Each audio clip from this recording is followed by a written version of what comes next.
झूठ सत्य जाहि बिनु जाने, जिमि भुजंग बिनु रजु पंचाने, यही जाने जग जाई हेराई, जागे जथा सपन भ्रम जाई, बंदौ बाल रूप सोई रामो, सब सिद्धि सुलभ जपत जिसु नामो, मंगल भवन अमंगल हारी, द्रवौच दशरथ अजिर बिहारी।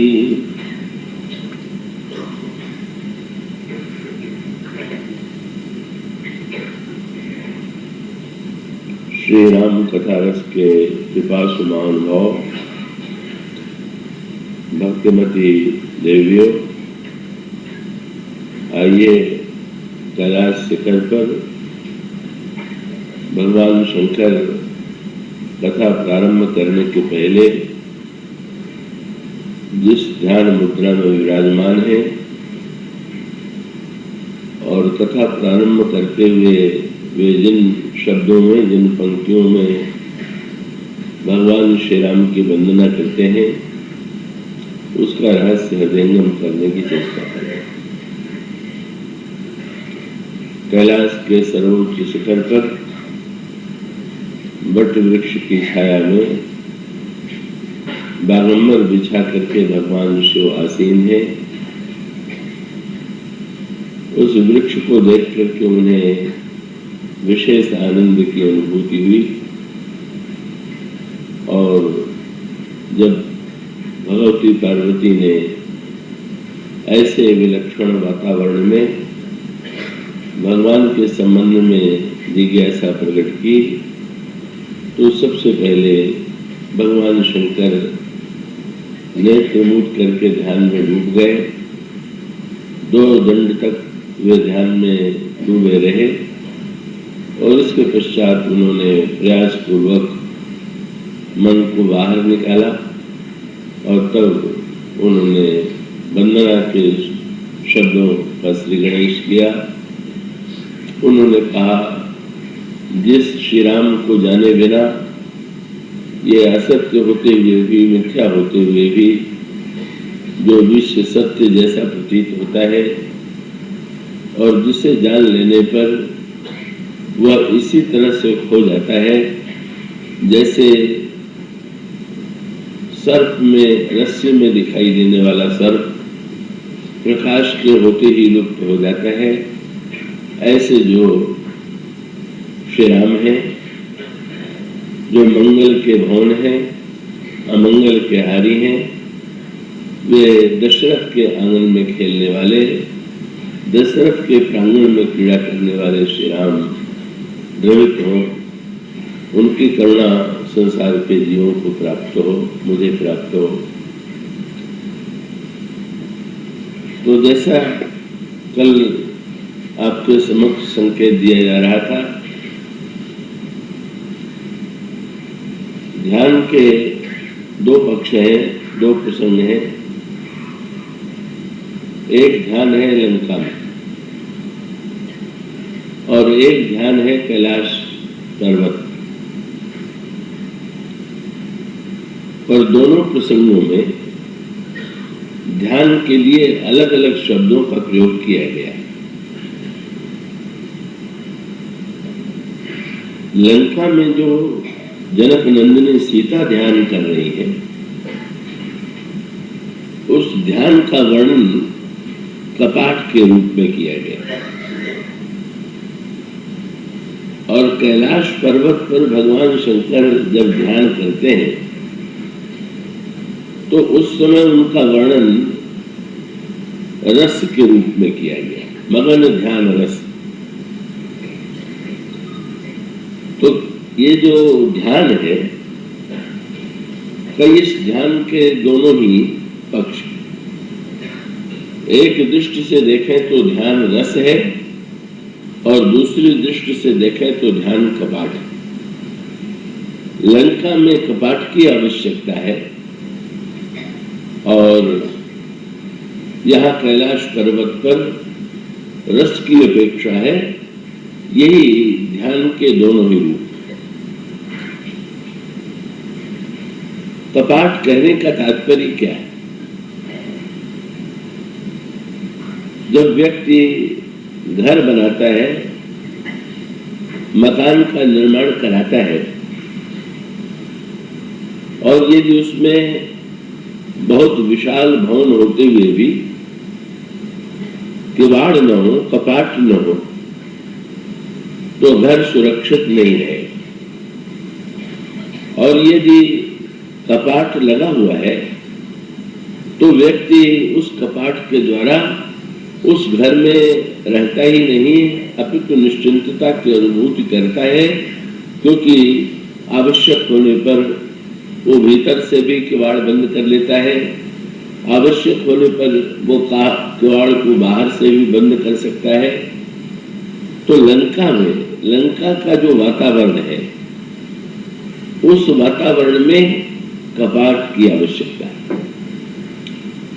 तो जहां इतने दुष्ट दुर्विचारी राक्षसों का राज्य हो, जहां सारा वातावरण प्रतिकूल हो, उस प्रतिकूल वातावरण में ध्यान की आवश्यकता कपाट के रूप में है, ऐसा संकेत हनुमान जी ने किया। तो श्री सीता जी के पास से लौट करके जब हनुमान जी आए, तो उस समय प्रभु ने हनुमान जी से ये पूछा कि हनुमान ये बताओ कि क्या सीता जीवित है? प्रश्न बड़ा अटपटा था। जनक नंदिनी सीता ने जब अयोध्या से भगवान श्री राम चलने लगे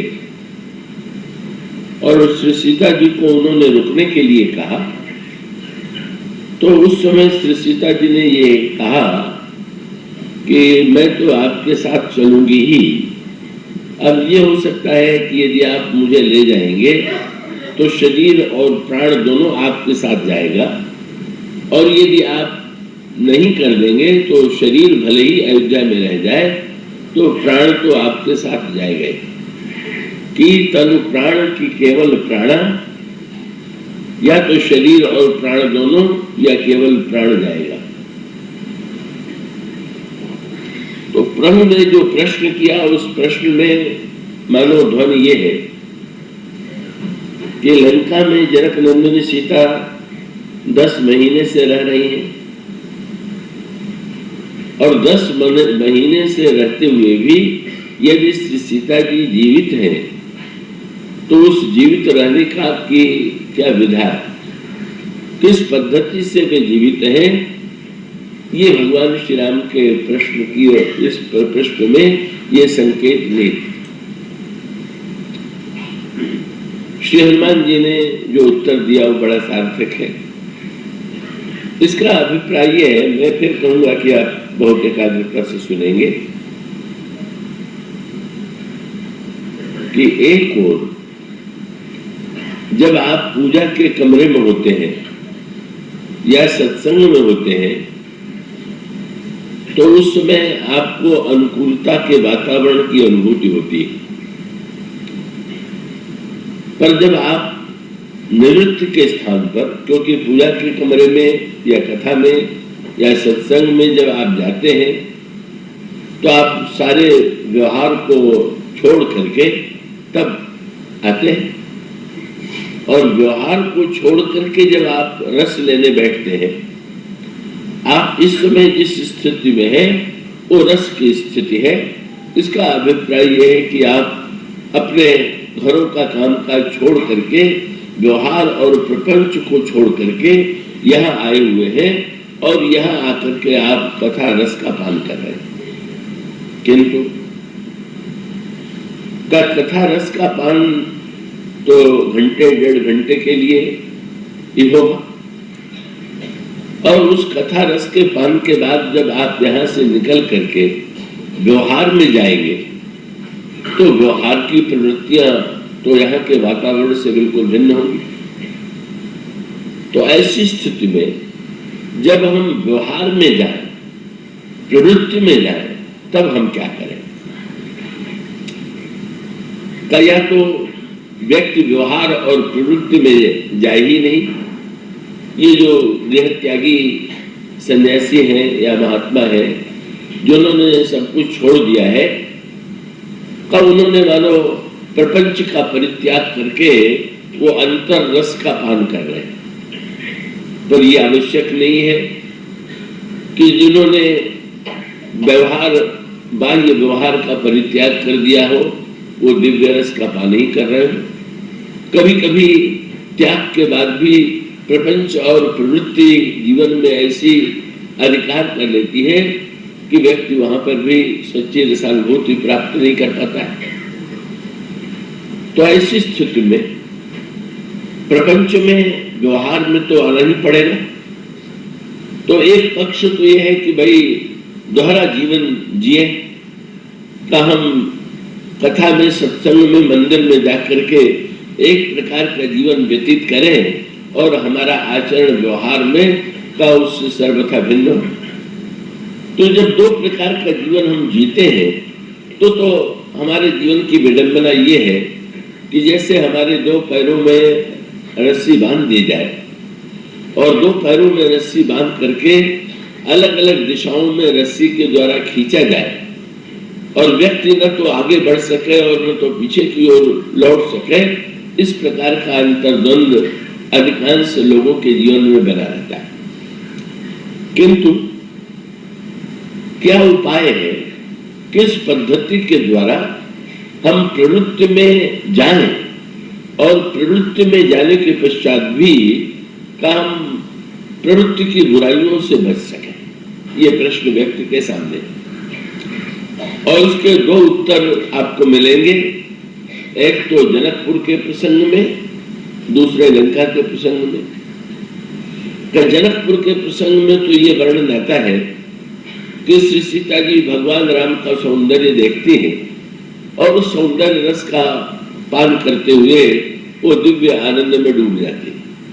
किंतु श्री सीता जी के साथ जो सखियां हैं, उन सखियों को याद आती है माँ ने पूजन करने के लिए भेजा था। माँ वहां प्रतीक्षा कर रही होंगी कि अभी तक सीता लौट करके क्यों नहीं आई। और ऐसी स्थिति में सखियों के सामने ये समस्या आई कि सीता जी को इस रस से दूर करके व्यवहार की ओर कैसे ले जाए। श्री राम के दर्शनों का आनंद जो मिल रहा है, उस आनंद को छोड़ करके का घर में जाने के लिए कहना, ये स्वयं बड़ा कठोर कार्य था। पर श्री सीता जी की सखियां बड़ी चतुर है, उन्होंने सीधे घर की याद नहीं दिलाया। उन्होंने ये नहीं कहा कि अब यहाँ से चलिए घर की ओर चले। उन्होंने एक बड़ी मीठी भाषा का प्रयोग किया। एक सखी ने सीता जी से कहा, पुनि आऊब यही बिरिया काली। सीते, कल हम लोग फिर इसी समय यहाँ आवेंगे। मानो कल के भरोसे, कल का आश्वासन दे करके का कल पुनः दर्शन होगा, कल पुनः ये पुष्प लेने के लिए आवेंगे। इसलिए कहना ये सीधे ये ना कह करके कि घर चलिए, एक कह दिया कल आवेंगे। जाने के स्थान पर आने की बात कहने में सखियों की भावुकता का परिचय मिलता है। सीता जी ने जब शब्द सुना तो अब स्वाभाविक रूप से व्यवहार और मर्यादा की बात सामने आई, और व्यवहार और मर्यादा के सामने आई तो श्री सीता जी को सखियों के साथ जाना पड़ रहा। और तब श्री सीता जी ने एक कला हमें बताई कि अगर ऐसी परिस्थिति में जीवन में आवे तो हमें कैसे जाना चाहिए।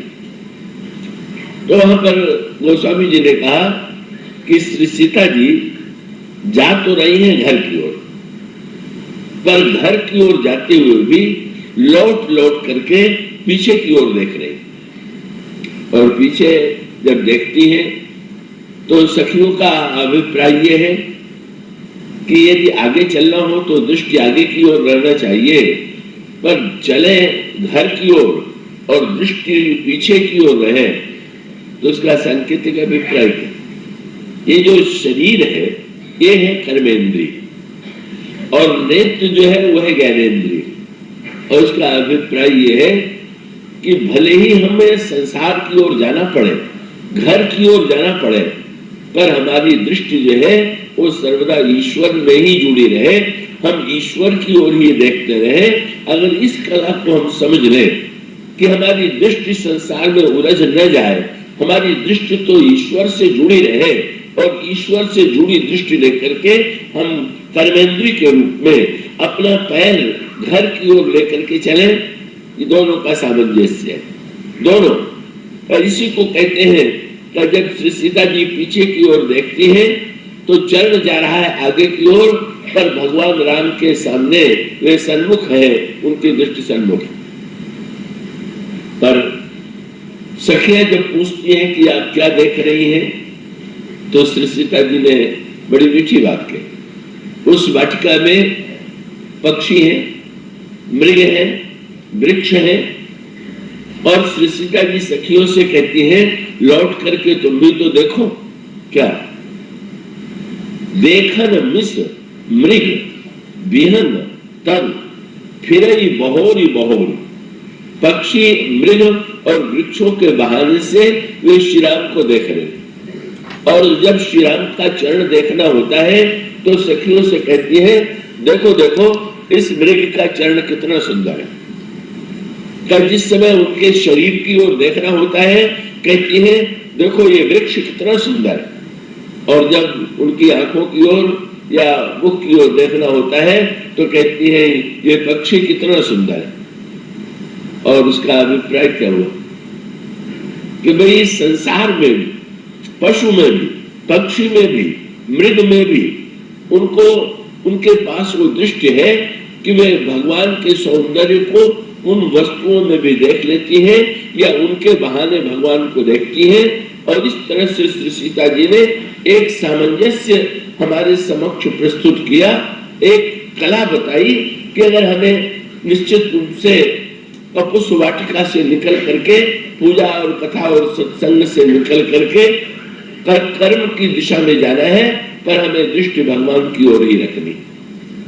किंतु ये तो जनकपुर का वातावरण है, जहां घर जो है वो घर भी बड़े ही पवित्र वातावरण में, जहां माँ सुनैना जो है उनका अंतःकरण परम पवित्र है, उदार है, बड़ी धार्मिक है।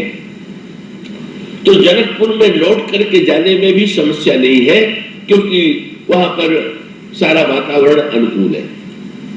किंतु लंका का वातावरण जो है, जनकपुर तो विदेह नगर है, पर लंका तो देह नगर है, और लंका यदि देह नगर है तो जहां पर देह नगर में व्यक्ति जाए वहां तो काम, क्रोध, लोभ, अहंकार, नाना प्रकार के दुर्गुण, दुर्विचार, सारे व्यवहार की समस्या को वहां पर व्यक्ति के सामने दिखाइए, व्यक्ति के सामने।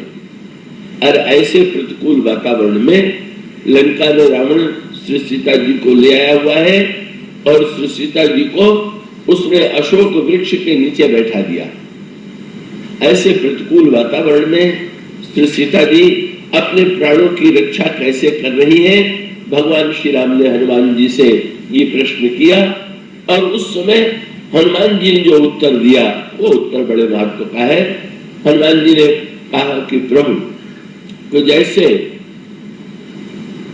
हम अपने घर में किवाड़ और ताला बंद कर ले तो हम सुरक्षित हैं, इसी प्रकार से लंका में भी इस समय पहरेदार भी है।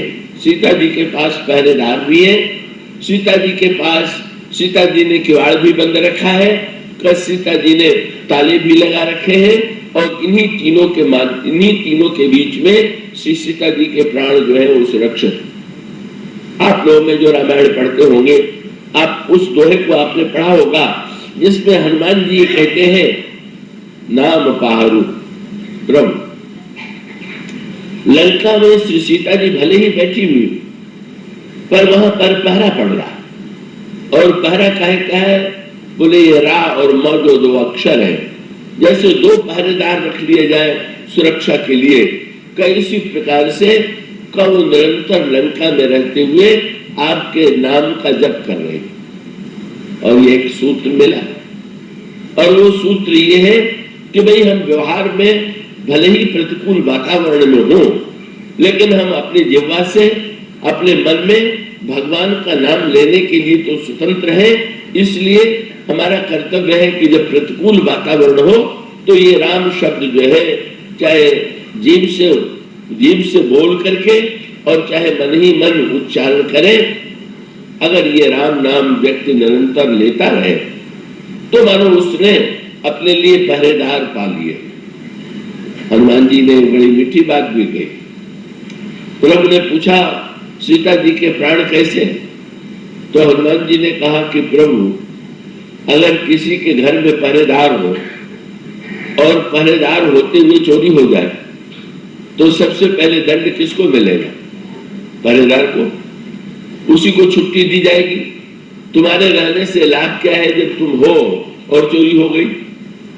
तो हनुमान जी ने कहा प्रभु, सीता जी तो आपके नाम को पहरेदार बना चुकी, और नाम के पहरेदार के रहते हुए भी अगर प्राणों की चोरी हो जाएगी तो आपके नाम की महिमा एक समाप्त होगी। आपके नाम को ही हटाया जाएगा कि जो नाम श्री सीता जी की रक्षा नहीं कर पाया वो हमारी रक्षा क्या कर पावेगा। ऐसी स्थिति में श्री सीता जी ने नाम का पहरेदार, राम नाम का पहरेदार जो है वो बना लिया है, और वो निरंतर आपके नाम का आश्रय ले रही है। और उसका अभिप्राय है प्रतिकूल वातावरण में हम भगवान के नाम का जप, राम कहत चलो, राम कहत चलो, राम कहत चलो भाई रे, नहीं तो भव बिगाड़ में परी हो, छूटत अति कठिनाई रे। तुलसीदास जी ने तो ये कहा कि कैसी भी परिस्थिति जीवन में आवे, राम नाम को हर रूप में लेना चाहिए। उन्होंने राम नाम के लिए 3 शब्द बिना पत्रिका में लिखे, राम राम रटु, राम राम जप, राम राम रमु जिया। अरे जिह्वा, तू राम नाम का जप कर, तू राम नाम को रट, तू राम नाम से क्रीड़ा कर, राम नाम में खेल। ये 3 शब्द कहने का अभिप्राय क्या? अगर मन जो है शांत है तो राम नाम का जप कीजिए, और मन दुखी है तो राम नाम रटिए, और मन में खूब मस्ती है तो राम नाम से खेलिए। और उसका अभिप्राय कि जीवन में कोई भी परिस्थिति क्यों ना आ जाए, हमें हर परिस्थिति में भगवान के नाम का जप अवश्य करना है, भगवान के नाम का आश्रय अवश्य लेना है। और इसीलिए सीता जी लंका में उस प्रतिकूल वातावरण में राम का ही नाम लेती, और जब राम का नाम लेती हैं तो आप देखते हैं अंत में उस नाम की हनुमान जी आते हैं, और हनुमान जी ने वहां पर संकेत है, सीता जी को रावण ने बैठा दिया है अशोक वृक्ष के नीचे। आप नित्य सुनते हैं, आपके ध्यान में बात होगी, कैलाश पर्वत पर बट का वृक्ष है, पर लंका में बट का वृक्ष नहीं, अशोक वाटिका में बट का वृक्ष नहीं। और उसका अभिप्राय क्या? बट विश्वास है, बट प्रेम है, बट भगवान का प्रतीक है। और उसका अभिप्राय है कि लंका में न विश्वास है, न लंका में प्रेम है, न लंका में पवित्र वातावरण है। लंका में जिस वृक्ष के नीचे सीता जी को बैठाया गया है ये संशय का वृक्ष है, और संशय के वृक्ष के नीचे ही रावण ने सीता जी को बैठा दिया। और अंत में आपने देखा कि राम नाम का जो जप किया सीता जी ने, तो अंत में राम नाम का जिसमें सीता जी व्याकुल होती है उस समय हनुमान जी राम नाम की मुदरी लेकर के आते हैं, और अशोक वृक्ष पर बैठ करके जब उन्होंने राम नाम की मुदरी को नीचे गिराया और उस मुदरी को श्री सीता जी ने बीच में पकड़ लिया, वहां पर गोस्वामी जी ने लिखा, जिस समय हनुमान जी बैठे हुए थे अशोक वृक्ष पर, सीता जी उस समय अशोक से कहने लगी, अशोक सत्य नाम करु हर मम शोका। अशोक वृक्ष तुम्हारा नाम अशोक है, तुम मेरा शोक दूर करो। हनुमान जी के कान में ये शब्द गया, और हनुमान जी ने जो मुदरी ले आए थे उस मुदरी को ऊपर से नीचे डाल दिया। बड़ी विचित्र बात है। मुदरी ऊपर से नीचे डालने की वस्तु नहीं है। हनुमान जी लेकर के आए हैं तो ऊपर से नीचे उतर करके उन्हें हाथों में देना चाहिए, लेकिन हाथों में देने के स्थान पर हनुमान जी ऊपर से नीचे डालते हैं। डालने का अभिप्राय क्या? ये मानो सीता जी के लिए उलाहना था। आप राम नाम का जप कर रही थी और जब छोड़ करके आपको क्या राम नाम की महिमा पर अविश्वास हो गया? जो आप इस अशोक के नाम का जप करने के लिए आप अशोक के नाम को सत्य कह रही हैं, और आप ही अगर राम नाम छोड़ देंगी तो मुझ जैसे बंदर क्या राम नाम को लिए रहेंगी क्या? लीजिए, मैं भी अब डाले देता हूं। जब आपने छोड़ दिया है तो मैं भी छोड़ देता हूं। पर बढ़िया बात हुई। मुदरी को नीचे गिरते देख करके श्री सीता जी उठ करके खड़ी हुई और उन्होंने मुट्ठी में पकड़ लिया। हनुमान जी प्रसन्न हो गए। पर मैं तो ये समझ रहा था कि नाम की महिमा गिरने वाली है, पर आपने फिर से संभाल लिया है, तो इसमें कोई संदेह नहीं कि नाम की महिमा संसार में बनी रहेगी। इस तरह से श्री सीता जी ने लंका में वे राम नाम का जप कर रही है। ये राम नाम जो है यही परम रक्षक है, यह है पहरेदार। और इसके साथ साथ चारों ओर राक्षसियों से सीता जी घिरी हुई है। अगर दृष्टि खोल करके देखें तो दृष्टि खोल करके देखने पर तो विकट मुख वाली जो राक्षसियां हैं यही दुर्वृत्तियां हैं। नाना प्रकार की जो दुष्प्रवृत्तियां हैं वही राक्षसियों के समान सीता जी को घेरे हुए हैं। सीता जी उसे घिरी भी बैठी हैं और तब सीता जी ने किवाड़ बंद कर दिया। और वो किवाड़ क्या बंद कर लिया? कवि नाम पाहरू दिवस निशि ध्यान तुम्हारे कपाट। कवनो नेत्र मूंद करके भगवान के रूप का ध्यान कर रही है, भगवान के नाम का जप कर रही है, भगवान के चरणों का चिंतन कर रही है।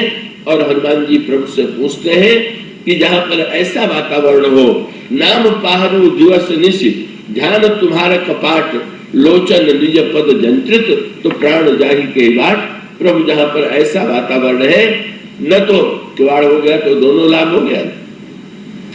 किवाड़ बंद कर लीजिए तो बाहर से कोई व्यक्ति बिना आपकी आज्ञा के भीतर नहीं आ सकता, और किवाड़ यदि बंद है तो भीतर वाला बाहर नहीं जा सकता। तो ध्यान का किवाड़ बंद करने का अर्थ क्या है? ध्यान में है भगवान हृदय में, और बाहर मान लीजिए दुर्गुण दुर्विचार है। तो किवाड़ बंद करने की अगर कला आ जाए, ध्यान की अगर कला आ जाए, तो बाहर के दुर्गुण भीतर न बैठने पावे और भीतर से निकल करके भगवान बाहर न जाने पावे।